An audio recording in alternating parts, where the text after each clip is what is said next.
It's a tough game. VFX it's a tough game bro, it's a tough game. कि अगर आपके shot में सब चीजें बंद नहीं रही है, कुछ ठीक नहीं हो रहा है, अगर आप उसे बांधना चाहते हैं तो सिर्फ एक ही इफेक्ट है जो सब काम कर सकता है, सिर्फ और सिर्फ एक इफेक्ट आपका सारा काम कर सकता है, और वो इफेक्ट है 1 2 3 ऑप्टिकल फ्लेयर्स।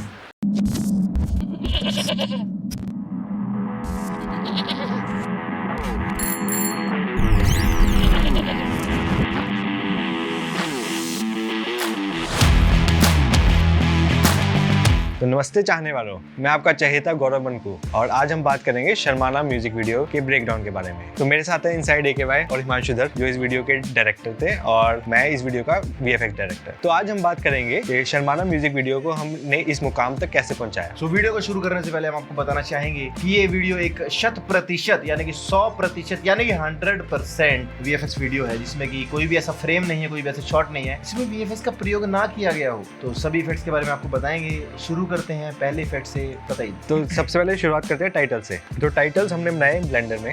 पहले हमने ब्लेंडर में ट्राई किया। एक फ्रेम रेंडर होने में लग रहे थे हमें 1.5 घंटे। तो हमने बोला यार ये सब गलत है, क्योंकि हमें बहुत फ्रेम रेंडर करना, हमें कुछ 8 सेकंड रेंडर करना था, तो ये तो मुश्किल होता। तो हमने सोचा यार पार्टिकुलर में कर लेते हैं। फिर पार्टिकुलर में बनाए, सही बन गए। लेकिन दिक्कत क्या हुई, पार्टिकल्स बंद होने शुरू हो गए। 2 सेकंड के बाद जाके ग्लिचेस आने शुरू हो गए। यार गड़बड़ हो गई। फिर भाई अपना एक महान आइडिया ले गए, बोले PNG क्लाउड्स लगा देते हैं उसके अंदर। PNG फोटो उठा के क्लाउड्स लगाते हैं, इसको क्या पता चलेगा। लेकिन जैसे इन्होंने लगाए सबको पता चल गया।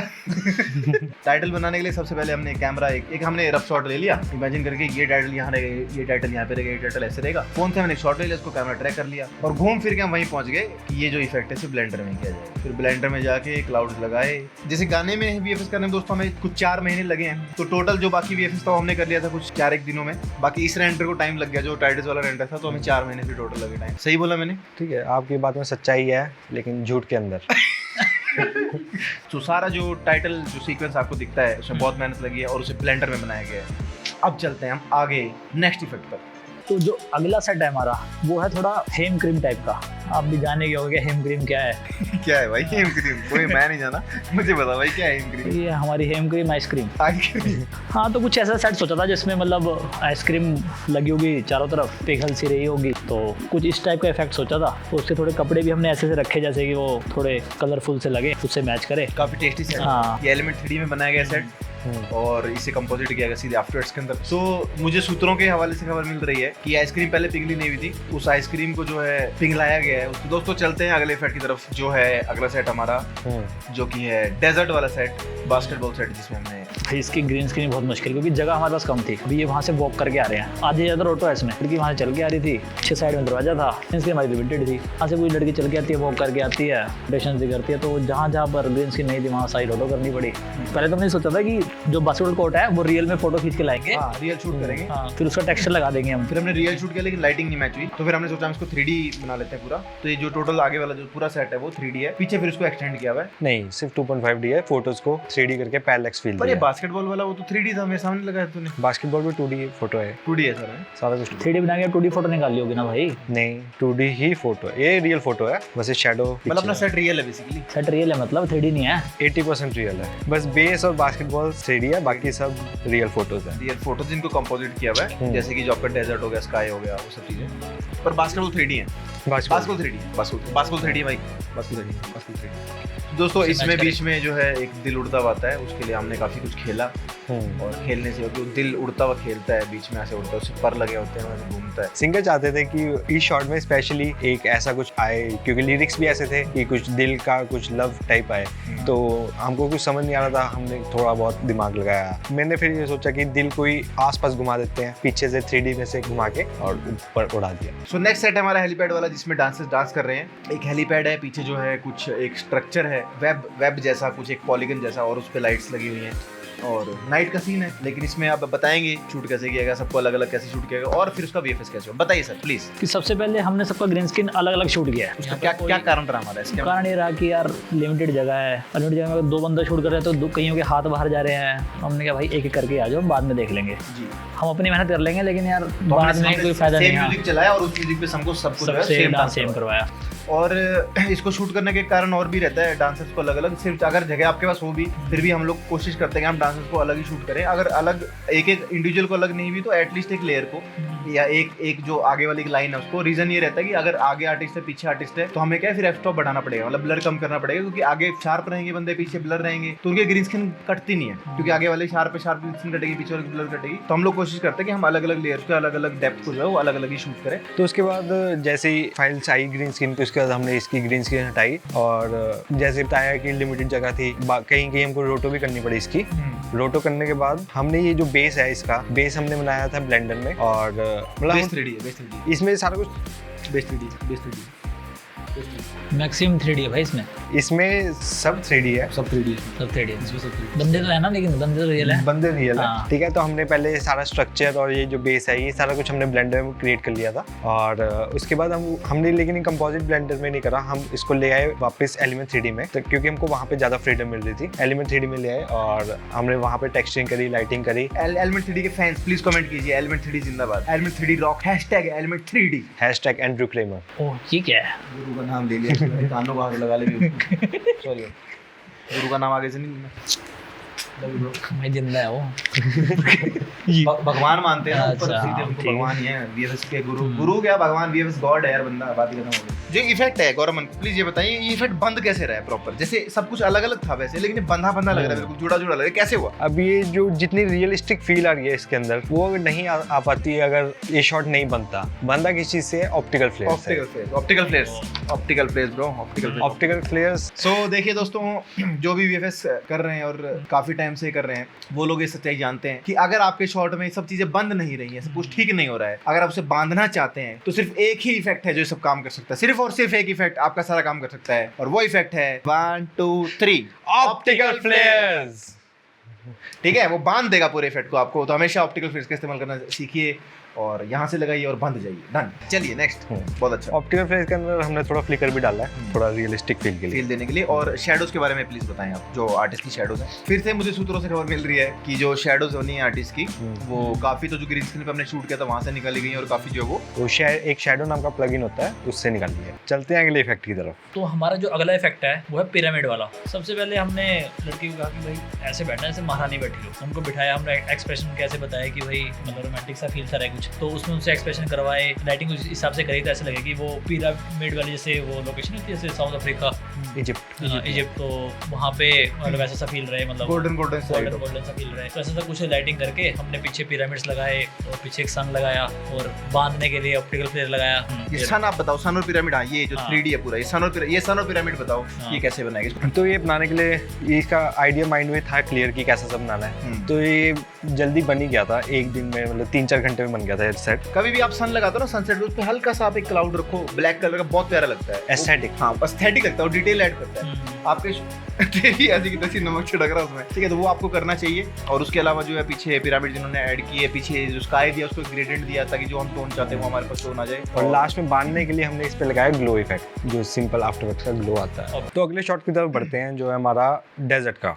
तो ये सेट बना है पूरा ब्लेंडर के अंदर, 3D, बहुत बड़ी, ये सारा 3D है। अच्छा भाई, तो हमने सबसे पहले इसको बनाने की कोशिश करी थी एलिमेंट 3D के अंदर ही, लेकिन एलिमेंट 3D के अंदर प्रॉब्लम यह है कि इसके अंदर जब बहुत बड़े बड़े सीन्स आ जाते हैं तो उसके अंदर एक एम्बिएंट ऑक्लूजन की भी प्रॉब्लम आती है, उसमें इतना रियलिज्म नहीं आता। मतलब एक तो लाइट का इशू आता है, लाइट का इशू, ऑक्लूजन का इशू आता है, लाइट का इशू आता है, तो बड़े सीन हैंडल नहीं कर पाता एलिमेंट 3D। तो उसके लिए फिर गौरव साहब ने सोचा कि इसको ब्लेंडर में ही बना डालते हैं। लेकिन मैं ये अभी भी नहीं समझ पाई, गाड़ी क्यों लगाई तूने? इस गाड़ी में आए हैं ये। हाँ, तो ये रीजन था कि वो उस गाड़ी में जो है वहाँ पर आए। ये जो कैक्टस इसमें लगाए हैं, ये बेसिकली ब्लेंडर के अंदर एक ऑप्शन होता है जिसके अंदर आप पेंट कर सकते हो। तो ये कैक्टस बेसिकली एक पार्टिकल है जिसको हमने रिप्लेस कर दिया है कैक्टस से, और हमने जहाँ जहाँ पेंट किया ये कैक्टस वहाँ पर आ गए। और जो पीछे जो पूरा ये जो डेजर्ट बनाया हुआ है, इसको बनाया हुआ है डिस्प्लेसमेंट मैप से। तो एक प्लेन लिया हुआ है, उस पर डिस्प्लेसमेंट मैप लगाया, तो उसने जो ज्योमेट्री को डिस्प्लेस कर दिया, ऊबड़ खाबड़ बना दिया, उसके ऊपर कैक्टस लग गए, एलिमेंट्स डाल दिए 3D जो बाकी हमने किया है, और लाइटिंग कर दी गई बिकॉज हमें पता था बैकलाइट हमें यूज करनी है। हमने आर्टिस्ट में बैकलाइट रखी थी, बैकलाइट कर दी, और जो शेडोज थी वो आर्टिस्ट की हमने ओरिजिनल शेडो थी उसको यूज कर लिया। ठीक है, तो लाइटिंग के लिए हमने बस जो पहले हमने डिसाइड कर रखा था तो उसके हिसाब से हमने लाइटिंग कर ली। और जो भी वीएफएक्स करना चाहते हैं या जो सीख रहे हैं उनको ये चीज हमेशा ध्यान रखनी है कि आपको अपना जो 3D आप सेट कुछ बनाने वाले हो या वीएफएक्स में कुछ करने वाले हो, तो आपको एटलीस्ट उसका पर्सपेक्टिव कि वो किस एंगल से शूट होने वाला, किस एंगल से आप बैकग्राउंड लगाने वाले हो, और उसकी लाइटिंग कि उस पर क्या लाइटिंग होने वाली पता होनी चाहिए, ताकि आप अपने ग्रीन स्क्रीन सेटअप को उसी अकॉर्डिंग प्लान कर सको, तो ज्यादा बेटर रहेगा, ज्यादा रियल लगेगा। और जैसे इसमें एक चीज और भी है कि ना लड़की के ना लेफ्ट साइड से भी ना उसके मतलब हेयर पे लाइट आ रही थी, तो हमने इसमें क्या किया, वैन पे लाइट जला दी कि वो थोड़ा सा और मैच हो जाए उससे। जो वैन की जो हाँ। लाइट्स हैं वो चल रही हैं। खैर दोस्तों, बढ़ते हैं अगले इफेक्ट की तरफ, जो है हमारा फाइनल और जिसने सबसे ज़्यादा टाइम लिया हमारा।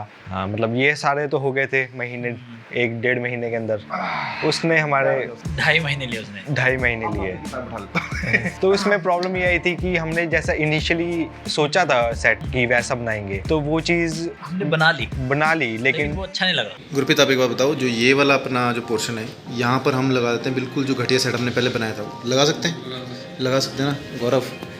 पता करो फाइल्स कहाँ पर है, पता करोगे? ढूंढनी पड़ेगी किसी अंधेरे कोने में किसी आफ्टर की काली फाइलों काली फाइल लिख लिया यहाँ। चलो तो दोस्तों देखिए, आफ्टर सी काली फाइलों में मिलता है हमें ये शॉट। ये काली काली फाइलें टूनुरु टूनुरु, ये काली काली फाइलें टूनुरु टूनुरु। वो जो हमको डिजायर्ड रिजल्ट थे हम उसे और बेटर बनाना चाहते थे, बिकॉज अब हमने इतना काम कर लिया था, इतना मुश्किल से शूट किया था, इतनी मेहनत की थी, इतना डिटेल में काम किया था, तो हमें था कि हम उसको डिलीवर उस लेवल का करें जिस लेवल का जो मैक्स लेवल हम अचीव कर सकते हैं उस टाइम पीरियड के अंदर और उस टीम के साथ। सबसे पहली मुश्किलात ये है कि जो ग्रीन स्क्रीन में हेयर जो आर्टिस्ट के निकालने पड़े, बिकॉज आर्टिस्ट का जो है पहचान है उनकी, जो घुंघराले उनके बाल है, तो ग्रीन स्क्रीन में हटाने थे। तो सभी शॉट में जितने भी शॉट्स उनके हैं उनमें उनके हेयर को सेपरेटली जो है वो ग्रीन स्क्रीन से रिमूव किया गया। एक ये था। सेकेंडली वही शॉर्ट लिस्ट बनाई गई पूरा जो है, तो एक एक शॉट का स्टोरी बोर्ड बनाया गया ताकि कोई शॉट मिस ना हो जाए। हर एक बंदे को अलग शूट किया गया, हर एक एक्टर को अलग शूट किया गया है, तो सेट के अकॉर्डिंग हर एक शॉट के अकॉर्डिंग 4-5 लोग चाहिए, तो सभी के अलग अलग टेक्स लिए हैं। वो सब करने के बाद हम यहाँ पहुंचे और उसके बाद जो स्क्रैच हो गया और हम नया सेट बनाने लगे, उसके अंदर क्या मैंने बोला, फिर क्या इन्होंने किया और फिर क्या फैसला हुआ, वो आपको अभी बता देते हैं। मैंने इनको बोला कि यार 3D सेट बनाओ, एक एक फ्रेम निकालो, कैमरा शेक डालो, डन। भाई बोले हमें तो क्रेन चलानी है, तो फिर इसके वीडियो रेंडर निकले। तो 3D में पहले बनाया कैसे और कैसे हैवी हुआ, पहले वो समझो। हमने इससे पहले करा है ब्लेंडर में काम, लेकिन हमने इस स्केल का काम पहली बार करा है कि पूरा सेट कंप्लीट सेट ब्लेंडर के अंदर क्रिएट करा, और सारे आर्टिस्ट हमने बाद में कंपोजिट करे, मूवमेंट्स के साथ रेंडर निकाले। तो 60 to 70% पोर्शन जो सॉन्ग का है वो इसी सेट पे है, तो मतलब बहुत ज़्यादा काम है इस सेट का। तो हमने इसीलिए भी इसको 3D बनाया, बिकॉज जो हमारी पूरी सीक्वेंस है, जो पूरी स्टोरी लाइन है, वो इसी सेट पे चलती है, तो हमने पूरा 3D बनाया ताकि हम सभी एंगल्स कवर कर पाए। हमें लेफ्ट राइट आगे पीछे जो करना पड़े, उसके लिए हमें बार बार कंपोस्टिंग ना करनी पड़े, एलिमेंट्स कोई मैच हो नहीं हो, ये सब झंझट ना हो। एक सेट में हो तो हम उसको जिस मर्जी एंगल से कर लेंगे। इवन इसका 360 मैप भी हमारे पास सेट का दिखाया जाए। ये काली काली फाइलें टूनुरु टूनुरु। इवन इसका हमारे पास FPV शॉट भी है, वो दिखाया जाए।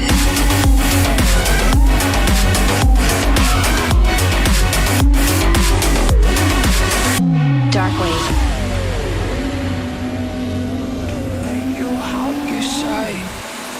इवन इसके सिनेमैटिक ड्रोन शॉट्स भी है, वो भी दिखाए जाए।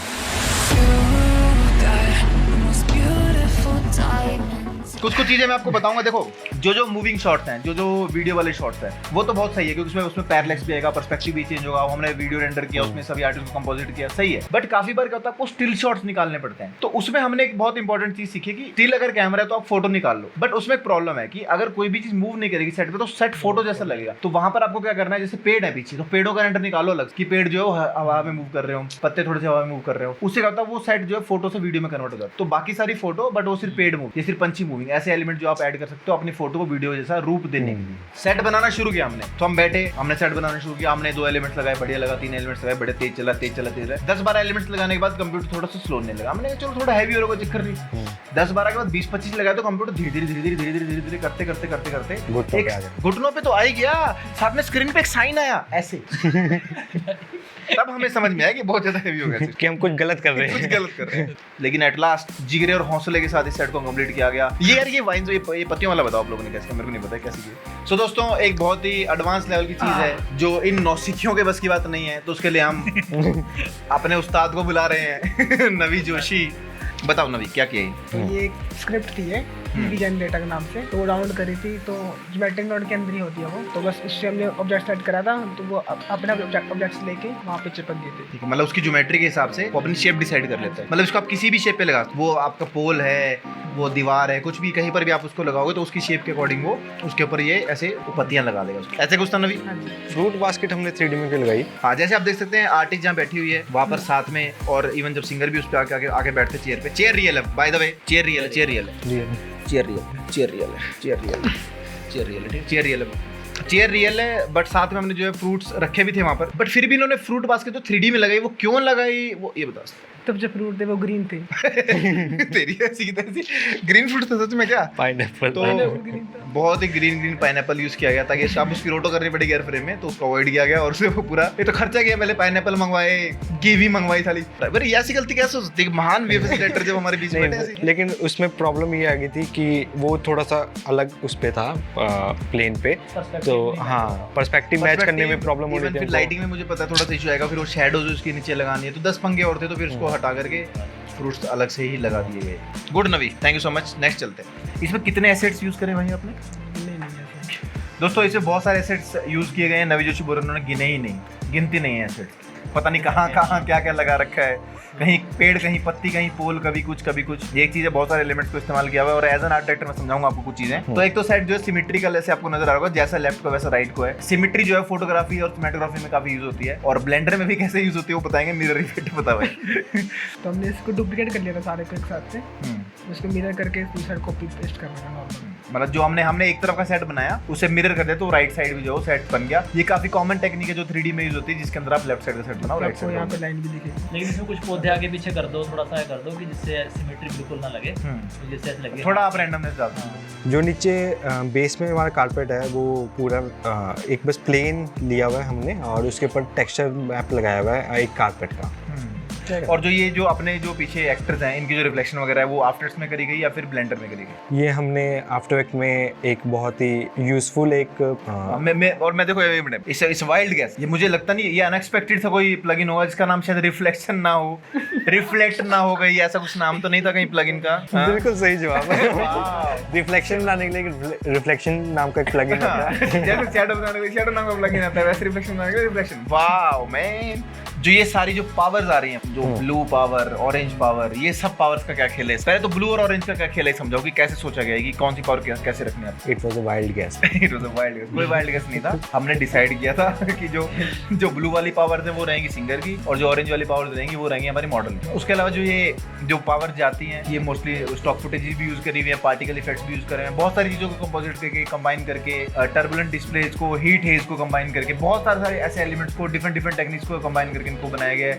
कईयों में जो है उसे 3D में 2D लेयर को 3D करके उसे एनिमेट किया गया है, कईयों में उसको पॉइंट ट्रैकिंग से हाथ के साथ जो है वो लगाया हुआ है। तो बहुत मल्टीपल टेक्निक्स को यूज किया हुआ है। और इस पूरे सेट में हमने एक चीज का ख्याल रखा गया है, वो है स्केलिंग का, सबसे इंपॉर्टेंट चीज। तो ये स्केलिंग क्या होती है ये आप समझाएं। तो स्केलिंग करने के लिए हमने जब भी मॉडल का हम मॉडलिंग कर रहे थे ब्लेंडर में, क्या बात बोली, मॉडल की मॉडलिंग कर रहे थे, आगे बोलो। जब हम क्रिएट कर रहे थे सेट ब्लेंडर के अंदर, तो हमने एक ह्यूमन फिगर रखा था। इसके हिसाब से हमने सारी जो पिलर्स हैं, जो छत है, जो जितने भी स्ट्रक्चर्स हैं, वो उसके हिसाब से हमने क्रिएट करे। इवन लेंसेज भी जो हमने शूट के टाइम पे अलग अलग यूज किए थे, 35 था, 85 था, 50 था। तो रेंडर के टाइम मुझे नहीं पता अलग ही करे थे हाँ, अलग अलग लेंस। तो मतलब जो शूट में लेंस यूज किया हमने उसी पर्सपेक्टिव का या फिर उसी mm का जो लेंस है वो उसी फोकल लेंथ का लेंस जो इसमें लगा के यूज किया, बिकॉज वो जो एक डिस्टेंस है हर एक लेंस के साथ वो अलग आता है। तो क्या बात है, हम कितना कुछ आता है यार। We are so much talented people here. We should appreciate ourselves here. We should appreciate ourselves. Wow man. Thank you. खुद के लिए बहुत बढ़िया, बहुत पीठ थपथपा लो, मेरी थपथपा लो, बहुत बढ़िया। चलो नेक्स्ट। और इसका आपको एक मैं आपको स्क्रीन रिकॉर्डिंग दिखाना चाहूँगा कि जो हमारे ब्लेंडर के अंदर जितने कैमरास लग रखे हैं, कि हम खुद चक्कर खा गए थे कि इतने कैमरास क्यों लगाने पड़ रहे हैं हमको। तो एक के ऊपर एक कैमरा चढ़ रखा है। उसको जगह नहीं मिल रही है पास होने की। कोई शॉट वाइड है, कोई क्लोज है, कोई मिड है, कोई थोड़ा साइड एंगल है, कोई फ्रंट एंगल है। अपने पास अफ्रीकन एक्टर्स भी होते हैं, उनके बारे में कुछ बताइए। पहले तो हम सोचा कि यार ना कुछ ना जो उसको लेकर आए ना वो अलग से बंदे मतलब अफ्रीकन टाइप से हो कि ना वो थोड़ा मतलब दिखने में भी अच्छे लगेंगे। तो उसको हमने क्या किया कि पहले एक वो बनाया, कवर सी बनाई जो अंदर से खोखली थी। फिर हमने कहा कि उसके आगे 2 हैंडल लगाए और उसको उनसे कहा कि ये लेकर आगे रखो यहाँ पर। और उनको भी नहीं पता कि बाद में होना क्या है, वो भी उन्हें कह दिया कि ऐसे उठाओ इसको, आगे लेके जाओ और रख दो। तो जो कैस्केट बनाया था उसमें हमने ट्रैकर पॉइंट्स भी लगाए थे, बिकॉज हमें जो सामने उसके कवर लगाना था, और वो इसलिए बनाया था ताकि उनके जो हैंड इंटरेक्शन है वो आ जाए। तो जैसे आपको पता है हमने जो चेयर जो रियल रखी, तो ऐसे जो भी आपके एलिमेंट्स है जहाँ पे आर्टिस्ट इंटरेक्ट करता है वो आप रियल रख सकते हो। और स्पेशली जो है वो मॉडल जो है उसे परचेज रिप्लेस किया गया। $20 का जो मॉडल है, जो कास्केट का मॉडल है जिसे लगाया गया है उस कास्केट के आगे। और ऐसे ही जो एक हमारा शॉट आता है इसमें बॉटल में जो है वो जो जादूगर है वो बॉटल में मॉडल को कैप्चर कर लेता है, उसके लिए हमने एक कांच की बॉटल मंगवाई। काफी ढूंढने के बाद इधर उधर से नेट से वो मिली बॉटल, उसको शूट किया आर्टिस्ट के साथ। बिकॉज ग्लास में ही रहता है कि अगर आप ग्लास को बनाओगे तो उसके रिफ्लेक्शंस वगैरह इतनी काफी चीजें रहती है, तो हमने उसको रियली रख लिया, मॉडल का शूट किया, उसको बाद में वहाँ प्लेस कर दिया, डन हो गया। कपड़े चेंज वाले इफेक्ट कैसे किया यार? कपड़े चेंज वाला नवी ने करा, नवी अभी बता भाई। ये 2 शॉट थे, दोनों में सेम एक्ट था। तो जहाँ पे चुटकी बजाते हैं तो वहाँ पे कट करके पार्टिकल्स पे मैप बना के तो वहाँ पे कपड़े चेंज, मतलब सेम एक्ट था, मतलब जो आर्टिस्ट है उसका, उसने पहले ऐसे किया एक ड्रेस में, फिर ऐसे किया दूसरी ड्रेस, फिर आपने क्या किया पार्टिकल से फिर उनका मैप बनाया कि ऊपर से नीचे वाला, पीछे वाला हट जाता है, आगे वाला आ जाता है, बीच में पार्टिकल्स हो जाते हैं। इससे अगला शॉट है हमारा कारपेट पे, जिससे वो उड़ के बाहर जाता तो हमने 3D मॉडल जो है वो यूज कर लिया आर्टिस्ट के लिए, उसको हमने एनिमेट किया और आर्टिस्ट को फिर उसे पेरेंट कर दिया ताकि वो भी उसके साथ एनिमेट हो। है। हाँ, इसके अंदर परमीत का शाउट आउट देना चाहूँगा, उन्होंने हेलीपैड वाला सेट भी उन्होंने बनाया और बस मतलब नहीं बे, हेलीपैड वाला उसने बनाया, कारपेट वाला उसने किया, कारपेट वाला बहुत काम करा है उन्होंने, और कलर ग्रेडिंग में डेजर्ट वाले सेट में भी, डेजर्ट वाला सेट उन्होंने कंपोजिट करा। अब चलते हैं हमारे आखिरी शॉट की तरफ जो है हमारा ending, sunset shot, sunset ending shot. Shot. तो इसकी कहानी आप बताना चाहेंगे ये कैसे बनाया? बिल्कुल स्क्रैच से, ये बिल्कुल स्क्रैच से बनाया गया है, सिर्फ और सिर्फ आफ्टर इफेक्ट के अंदर और थोड़ा सा ब्लेंडर। जो नीचे क्लाउड्स है वो हमने ब्लेंडर में करे क्रिएट, और वो भी बस डिस्प्लेसमेंट मैप लगा के करा, कुछ VDB वगैरह, कुछ मुश्किल काम नहीं करा, सिर्फ डिस्प्लेसमेंट मैप लगा के, क्योंकि हमको सिर्फ होराइजन चाहिए था। और उसके बाद जो पीछे हमारा ऑरेंज स्काई है वो है हमारा ग्रेडियंट, और जो पीछे सन है वो है सर्कुलर सॉलिड येलो कलर। ठीक है, ये एजेस पे जो वो आ रहा है डिफ्रैक्शन और ये कैसे, ये है ग्लो। ठीक है, तो एक हमने ये सॉलिड पे ग्लो लगाया है और ऊपर हमने एडजस्टमेंट लेयर लगा के ओवरऑल ग्लो लगाया, जिससे कि वो आर्टिस्ट के ऊपर भी उसका ग्लो आता है, जो मतलब बांधना कहते हैं इसको। और कितना सीरियसली बता रहा है, जिसको बांधना कहते हैं। वाह वाह वाह वाह मेरे शेर वाह। तो दोस्तों हमने अब आपको एक एक इफेक्ट पूरे डिटेल में बताया, और अब आप देखिए हर इफेक्ट को पूरे डिटेल में इस VFX ब्रेकडाउन के साथ।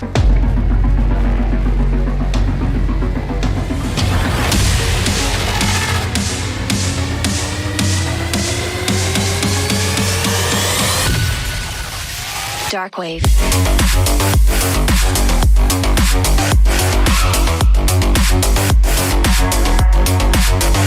Break it down.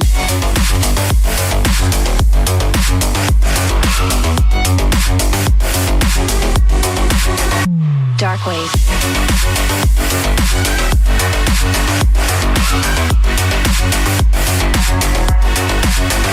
Break it down.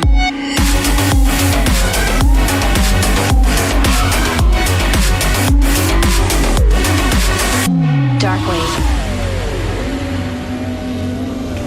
You how you shine. You got the most beautiful diamonds eyes I've ever seen in my life.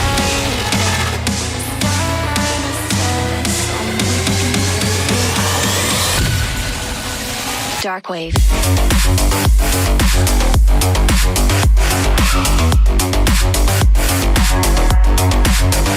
Break it down.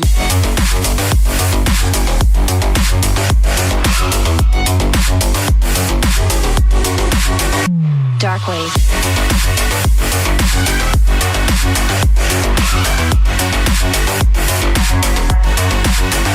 Break it down.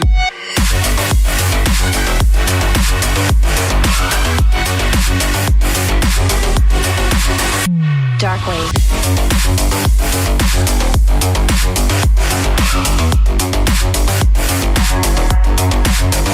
Break it down.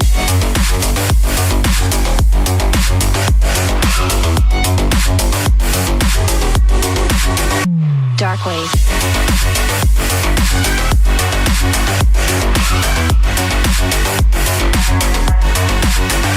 Break it down.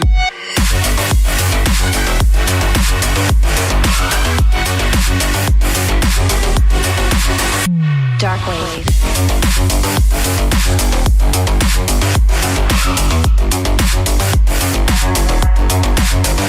Break it down.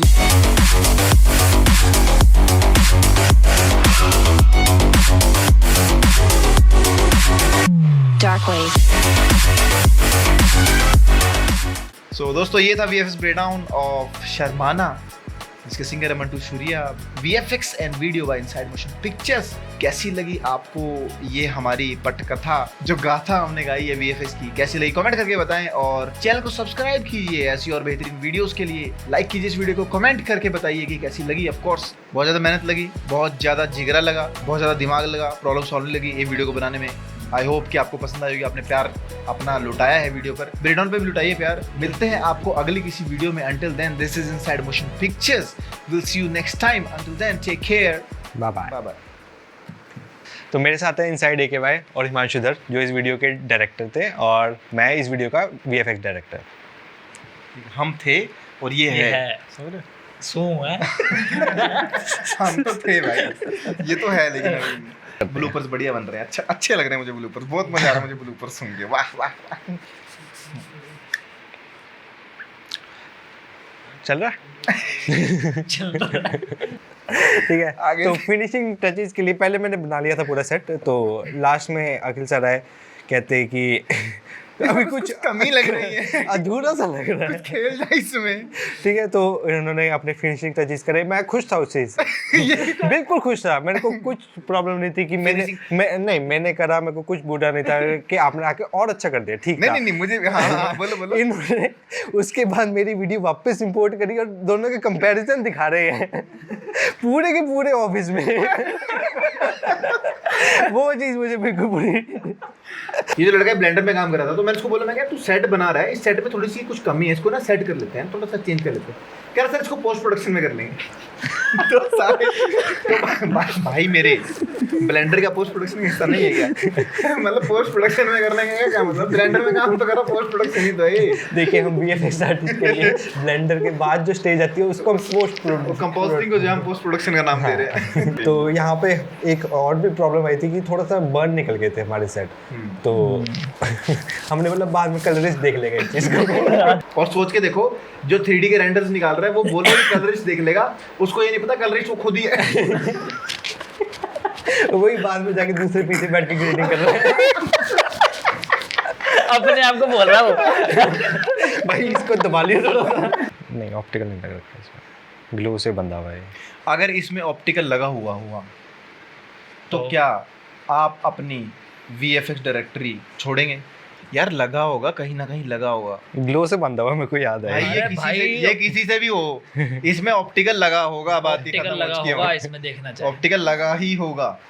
ये काली काली फाइलें टूनुडू टूनुडू, ये काली काली फाइलें टूनुडू टूनुडू। दोस्तों नवी जोशी आ जाओ permission. नवी जोशी और मैं एक सच्चाई को बोलना चाहेंगे, इफेक्ट तो ग्लो से ही बंधा हुआ था, ऑप्टिकल लेंस हमने बाद में लगाया है। देख लो उसको exactly- बड़ी सभा में मेरी बेइज्जती कर दी। नहीं कोई बेइज्जती नहीं हुई थी, कोई बात नहीं, कोई बात नहीं, कोई बात नहीं। Never seen